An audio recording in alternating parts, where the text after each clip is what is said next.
यावेळी doctor Rakesh Patil, doctor Sushil Anturlikar, doctor Paresh Alwani, doctor Rajeshree Dhongde आणि छातीरोग तज्ज्ञ डॉक्टर स्वप्नील काकड यांनी मार्गदर्शन केले.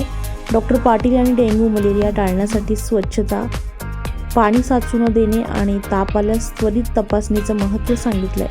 सर्पदंश किंवा विषबाधा झाल्यास तात्काळ रुग्णालयात दाखल करण्याचं आवाहन केलंय. डॉक्टर काकड यांनी पावसाळ्यात श्वसन विकार वाढत असल्यानं ज्येष्ठ नागरिक आणि लहान मुलांनी विशेष काळजी घ्यावी असं सांगितलंय. डॉक्टर अंतुर्लीकर यांनी नियमित आरोग्य तपासणी व डॉक्टरांच्या सल्ल्याशिवाय औषधे न घेण्याचा सल्ला दिलाय. डॉक्टर अलवाणी यांनी मधुमेह आणि रक्तदाब नियंत्रणासाठी योग्य आहार आणि व्यायामाचं महत्त्व अधोरेखित केलंय.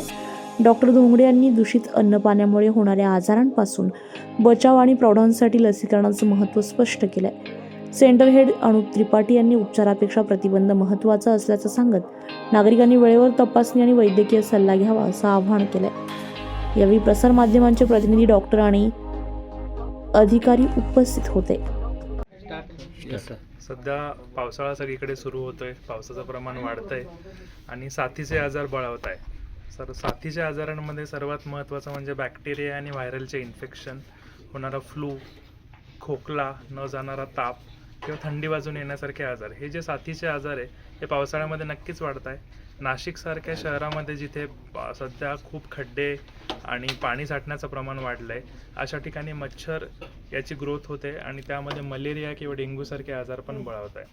तर आपल्याला नक्कीच हे सर्व साथीचे आजार प्रिव्हेंट करण्यासाठी तुमच्या फिजिशियन किंवा चेस्ट फिजिशियनच्या सल्ल्याने त्याचं योग्य वेळी निदान करण्यासाठी, ज्या रुग्णांना थंडी ताप येतोय, ज्या रुग्णांचा खोकला लवकर बरा होत नाही आहे, ज्यांना घशात खवखव जाणवते, अंगदुखी, डोकेदुखीसारखे आजार आहे, जॉईंट पेन जास्त होतोय किंवा थंडी ताप खूप वाचते, अशा पेशंट्सने नक्कीच तुमच्या फिजिशियनचा सल्ला लवकर घेतला पाहिजे.